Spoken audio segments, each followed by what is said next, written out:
Well, people have worked on their own cars for as long as cars have been around. There's scuttlebutt. It could become illegal to make changes to your car, repairs included. Yeah, that's one of the things we're going to address in the next 6 minutes with Peter Fink, the owner of Certified Transmission. Good to see you, Peter. Always great time to be here. How many of the years have you been with us? Well, I think it's been 4 or 5 years, something like that. Almost since the beginning. Just about from the beginning, I think. We've enjoyed it. Any special segment that you were a part of that it stands out in particular? Or any guests you crossed paths with? Well, the guests have been remarkable. I mean, obviously Eric Crouch, and truthfully, even the different, the people from Hart, okay, just the last football team, another football one, okay, and then some of the great vendors that have come through, okay, and I mean, Schrock, okay, I mean, I always, once in a while, I will say, hey, how do you fix this, you know, when he's off backstage or something like that. You know? And I learn a lot about the different wines and foods and different events going around town. So, I mean, I look forward to every Monday when I come in. We've really I seem to learn something. Okay. Let's get to our first question before we run out of time. Rob is up first. What do you think of self-parking cars? Have you had the chance to try one out? I have not had the chance to try one out yet, but I think they are really cool. It really shows where technology is going. I think it really opens up the door for new thinking, okay, and stuff, new job opportunities, okay. Obviously, and you know, this is leading into the self-driving cars, okay. And you know, one of the things that I kind of see and I wonder about is how is it going to default, you know, once something goes bad, okay? Or let's say you got a repair done and now all of a sudden something went haywire and you got and the car got in an accident, who's going to be liable, okay, and stuff. So I think there's going to be a lot of questions and stuff, you know. I think it's really cool, okay, and stuff, you know, but I've read a lot of articles on it. They said the self-driving car, you know, cars will be actually, they might have streets that just self-driving cars can go on, and they said they can go faster, they'll get closer together, and they said your windows will have to almost go oblique because it'll look like you're going to have a crash because, you know, they could get so close to each other. Okay. I can tell you my Ford Explorer does parallel park if you hit the button. I always forget to use it though, but it does work. It works pretty slick. Well, that's one of the things that a lot of people have a lot of trouble with. You know, you see them trying 3, 4, 5 times because it's kind of a lost art. And plus,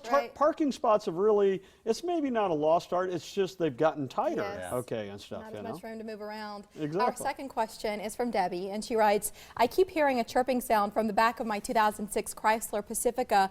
I don't notice any performance issues. Should I be concerned? Well, usually in the back of the vehicle there isn't going to be as many concerns as possibly up front or something like this. But anytime I hear noises, I always want to know what it is. And then you can make an informed decision. Can you ignore it and live with it and turn the radio up a little louder? Or do I really need to, okay, get something fixed? I would think it's probably going to be something with the strut, the suspension, a bushing is wearing out, okay, and going to let something move around a little bit.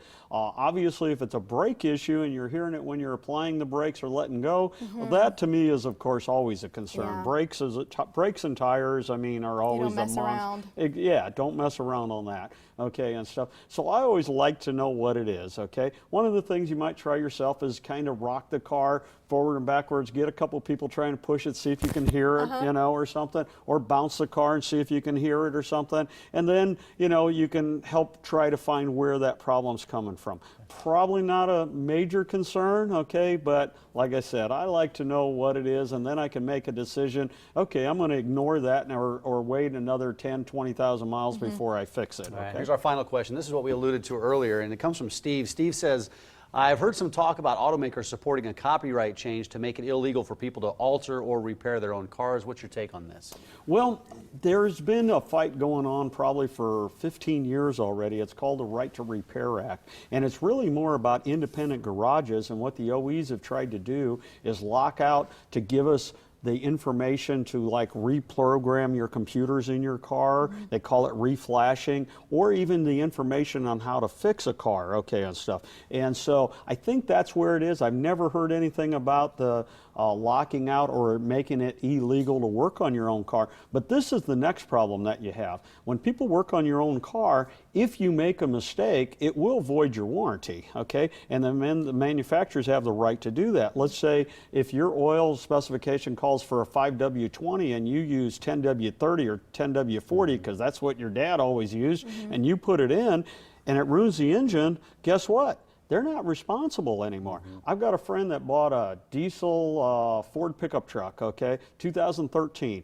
He knocked the mirror off on the passenger side, went to the dealer, it was $1,300 to put it on. He decided, nah, I don't want to spend that kind of money, okay, and stuff. And this truck wasn't very old, obviously, so he got a 2012 mirror from a salvage yard, had a friend put it on, okay, kind of like a do-it-yourselfer. Well, unfortunately, this mirror had the temperature sensor for the engine to decide how to do the fuel management.